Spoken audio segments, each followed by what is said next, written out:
Car तो संत रामपाल जी महाराज के श्रद्धालुओं के द्वारा एक ब्लड डोनेशन कैंप का भी आयोजन किया गया है और यहाँ पे बहुत सारे श्रद्धालु ब्लड डोनेट कर रहे हैं। तो आइए हम इसका रिपोर्ट दिखाते हैं आपको। तो हम यहाँ पर जहाँ पर ब्लड डोनेशन होता है यहाँ पर आप देख सकते हैं कि यहाँ पर कितने संख्या में जो संत रामपाल जी महाराज के श्रद्धालु यहाँ पर आए हुए हैं और यहाँ पे ब्लड डोनेशन का कार्य चल रहा है। अगर हम यहाँ पर देखें तो प्रशासन की टीम है और ब्लड डोनेशन करने के बाद जो रिफ्रेशमेंट दिया जाता है उसके लिए भी अच्छा यहाँ पे पुख्ता इंतजाम किया गया है।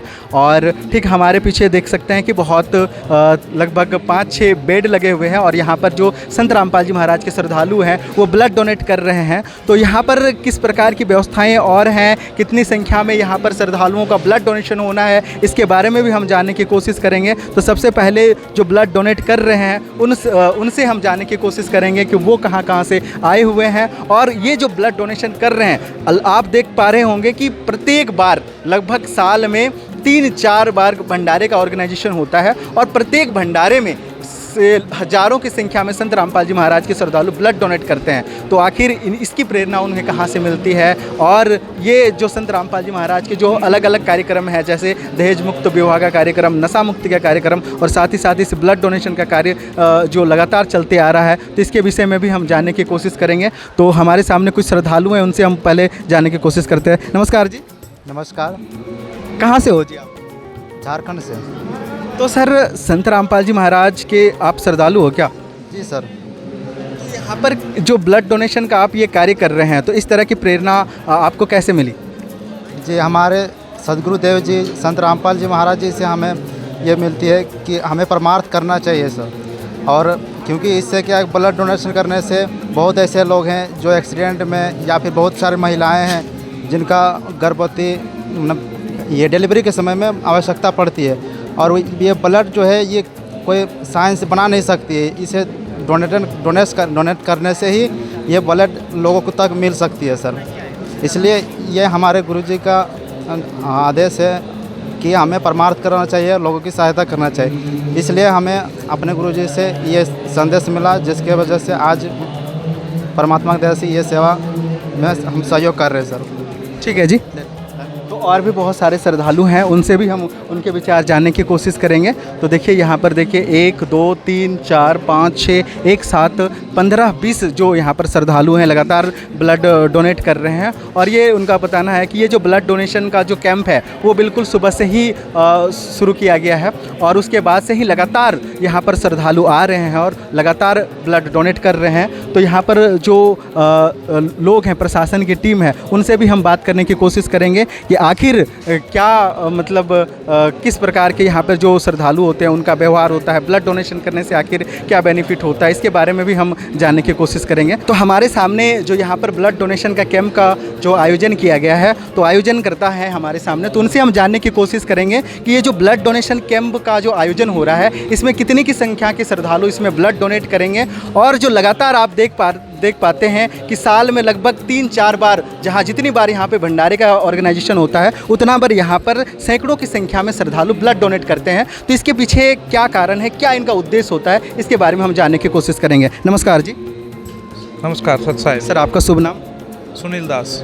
सर यहाँ पर जो इतने संख्या में श्रद्धालु यहाँ पर ब्लड डोनेट कर रहे हैं सर, जैसे कि हम लगातार श्रद्धालुओं से बात करते रहते हैं और यहाँ पर जो प्रोग्राम होता है उसके विषय में भी कवरेज करते रहते हैं। तो जितना बार यहाँ पे भंडारे का ऑर्गेनाइजेशन होता है तो उतनी बार यहाँ पे ब्लड डोनेशन का भी कैंप का आयोजन होता है। तो सर इसके पीछे क्या कारण है, क्या उद्देश्य है आप लोगों का? देखिए, सबसे पहले तो मैं आपको बताना चाहता हूँ कि ये जो समागम चला हुआ है ये दिव्य धर्म यज्ञ के उपलक्ष्य में संत रामपाल जी महाराज जी के सानिध्य में केशव बंजारा जो परमात्मा रूप में भंडारा लेकर सतलोक से धरती पर आए थे और उसके उपलक्ष्य में 26 तारीख 28 का सतलोक आश्रम कुरुक्षेत्र के अंदर बहुत बड़ा समागम चला हुआ है जिसमें हमने सभी देशवासियों को, अपने आसपास के जितने गांव हैं, शहरवासियों को इनवाइट किया हुआ है। और आपके माध्यम से भी हम कहते हैं कि 3 दिन का भंडारा जो है सभी ज़्यादा संख्या में सतलोक आश्रम कुरुक्षेत्र के अंदर पहुँचें और भंडारा ग्रहण करें।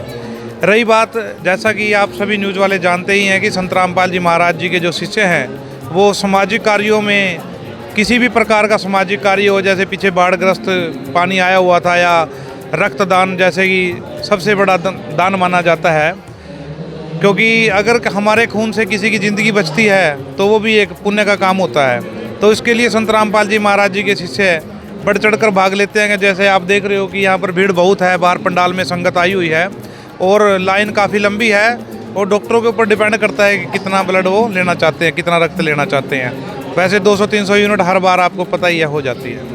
तो सर जैसे इस प्रकार का जो ब्लड डोनेशन का ऑर्गेनाइजेशन होता है जिसमें सैकड़ों की संख्या में श्रद्धालु ब्लड डोनेट करते हैं, तो सर इसके माध्यम से आप लोगों को क्या मैसेज देना चाहते हो? और भी बहुत सारी संस्थाएं हैं और भी जहाँ बहुत सामाजिक कार्यकर्ता हैं, उन लोग भी डोनेट करते हैं लेकिन उतनी मात्रा में डोनेट नहीं कर पाते। तो सर इस तरह के कार्यक्रम के माध्यम से आप क्या उन लोगों को मैसेज देना चाहोगे? देखिए, संत जी ने बताया है, संत रामपाल जी महाराज जी जैसे अपने ज्ञान में बताते हैं कि मानस जन्म दुर्लभ है, मिले न बारंबार, तरवर से पत्ता टूट के जुड़े न दूजी बार। एक बार जो समय बीत गया वो बीत गया, लेकिन जो समाज के लिए जैसे और संस्थाएं हैं सभी अपने अपने लेवल का काम करती हैं, लेकिन संत रामपाल जी महाराज बताते हैं कि समाज की जो सेवा है वो निस्वार्थ भाव से होनी चाहिए, बिल्कुल निस्वार्थ भाव से। अगर किसी गरीब का भला कर सके, किसी समाज में किसी का किसी भी रूप में हम सहयोग कर सकें, तो ये ब्लड डोनेट भी एक सहयोग है, किसी की ज़िंदगी मौत का सवाल है। और हमारे जितने भी आश्रम हैं, जैसे धनाना धाम अभी जो बहुत बड़ा आश्रम बन रहा है, वहाँ पर तो ब्लड डोनेशन से ऊपर जैसे दंत चिकित्सा, देह दान और इन सभी की सुविधाएं भी उपलब्ध की गई हैं। और देह दान के अंदर भी संत रामपाल जी महाराज जी के शिष्य जो हैं बढ़ चढ़कर भाग ले रहे हैं, ताकि मरने के बाद भी हमारे जो अंग हैं, हमारा जो शरीर है, वो किसी भी निस्वार्थ या गरीब भाई के काम आ सके। सर संत जी तो ऐसे बहुत अच्छे परोपकार के कार्य कर रहे हैं, तो सर ऐसे परोपकारी कार्य के चलते समाज के लोग भी इस तरह से अच्छे दृष्टि से देख रहे हैं। सर अगला ये आपसे ये सवाल है, क्या अगर कहीं भी किसी भी तरह के लोगों को अगर ब्लड की ज़रूरत पड़ती है आकस्मिक भी, तो क्या संत रामपाल जी महाराज किसी से हमेशा तत्पर रहेंगे? हाँ बिल्कुल, हमारे पास फ़ोन आते रहते हैं, क्योंकि ज़्यादातर भक्तों को या जगत के लोगों को पता ही है कि ब्लड डोनेशन कैंप या रक्तदान शिविर हम लगाते हैं और उसमें बढ़ चढ़ कर भी भाग लेते हैं। उसके अलावा भी कई बार मेरे फ़ोन पे फ़ोन आ जाते हैं कि हमें ये वाला ब्लड चाहिए, तो हम जैसे पर्थ लैब से डॉक्टर वर्मा जी आए हुए हैं, हम डॉक्टर साहब का नंबर दे देते हैं और वहाँ से उनको जैसे भी होता है वो अवेलेबल हो जाता है। ठीक है जी, धन्यवाद। अच्छा है। तो हमारे सामने कुछ और एक श्रद्धालु हैं, 1-2 श्रद्धालु हैं, तो उनसे भी हम उनके विचार जानने की कोशिश करते हैं। नमस्कार जी। नमस्कार सर। क्या नाम है जी आपका? साहिल दास। कहाँ से हो जी आप? मैं जिला करनाल से जी।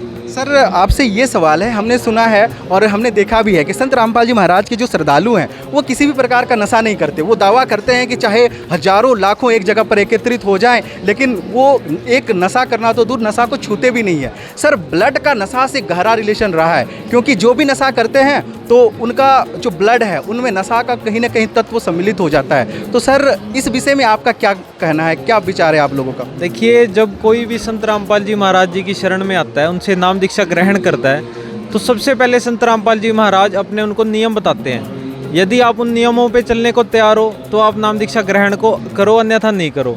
उन नियमों में सबसे पहला नियम यही है कि किसी भी प्रकार का नशा, हुक्का, शराब, मांस, तंबाकू, बियर, सिगरेट, कोई भी नशा ना हमने करना और ना उसमें सहयोग देना।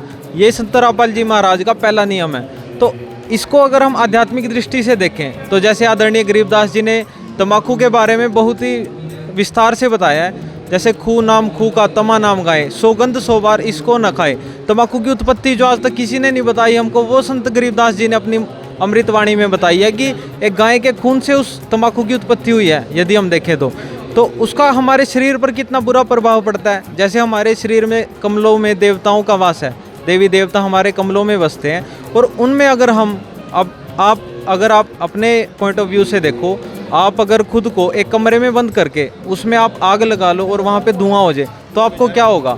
घुटन महसूस होगी, आपका दम घुटेगा, वहाँ पर आप मरने लगोगे। तो हमारे शरीर में जो इतने देवी देवता वास करते हैं, उनको हम इन बीड़ी, सिगरेट, इनके नशे से उनके वो सारा कार्बन डाइऑक्साइड हमारे अंदर जाता है, जिससे उनको भी तकलीफ होती है, उनको भी हम कष्ट दे रहे हैं, जिससे वो हमारे कमल खिल नहीं पाते। तो आध्यात्मिक दृष्टि से भी इसका कितना बड़ा रोल है कि हमको किसी प्रकार का भी नशा बिल्कुल नहीं करना चाहिए। और आप ये देखो कि यहाँ पर जितने भी अनुयायी आए हुए हैं, कोई नशा नहीं करता, और जब वो ब्लड डोनेट करेंगे, वो किसी पर्सन की हेल्प करेगा, वो किसी और की बॉडी में जाएगा, तो वो कितना लाभ देगा, क्योंकि आध्यात्मिक दृष्टि से भी उसका कितना लाभ है, क्योंकि उसमें किसी प्रकार का कोई नशा नहीं होगा।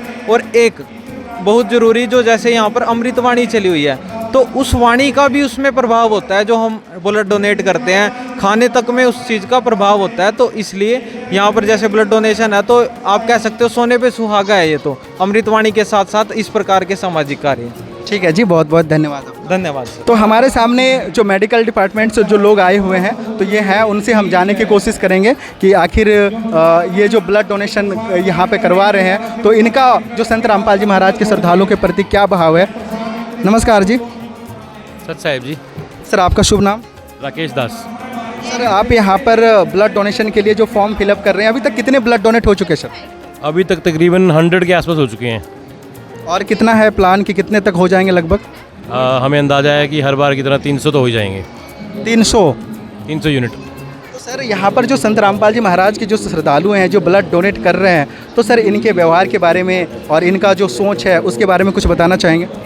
संत रामपाल जी के अनुयायी जो हैं, संत रामपाल जी के आदेशानुसार हर बार ब्लड डोनेशन कैंप या फिर हमारे यहाँ पे दहेज मुक्त विवाह होते हैं, इन सारे जो सामाजिक कुरीतियों को दूर करने वाले जो ये गुरु जी हमारे कार्यक्रम चलाते हैं, इनमें हर बार बढ़ चढ़ के हिस्सा लेते हैं। तो सर आखिर इतना पॉजिटिव मैसेज कैसे इन लोगों पर आता है? आप लोग बहुत अन्य जगहों पर भी देखते होंगे कि ब्लड डोनेशन का ऑर्गेनाइजेशन होता है, लेकिन वहाँ पर 20, 30, 40 यूनिट के आसपास ज़्यादा से ज़्यादा होता है, लेकिन यहाँ पर प्रत्येक प्रोग्राम में सैकड़ों की संख्या में श्रद्धालु ब्लड डोनेट करते हैं। तो सर ये पॉजिटिविटी ये कहाँ से आ पाती है इन लोगों में?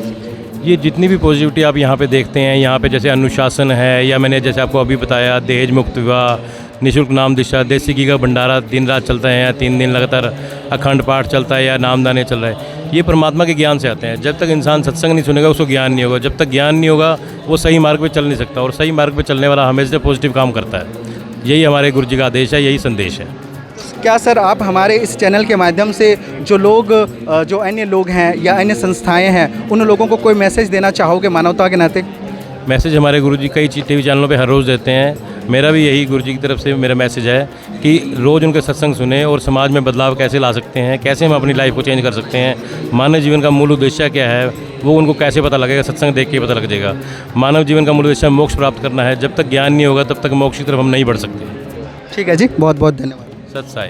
तो आप देख सकते हैं कि जो यहाँ पर जो लोग आए हुए हैं और उनका संत रामपाल जी महाराज के प्रति जो सोच है, संत रामपाल जी महाराज के प्रति जो उनके श्रद्धालुओं का जो विश्वास है, वो देखते ही बन रहा है। तो आगे की अपडेट के लिए हमारे साथ बने रहिए। धन्यवाद।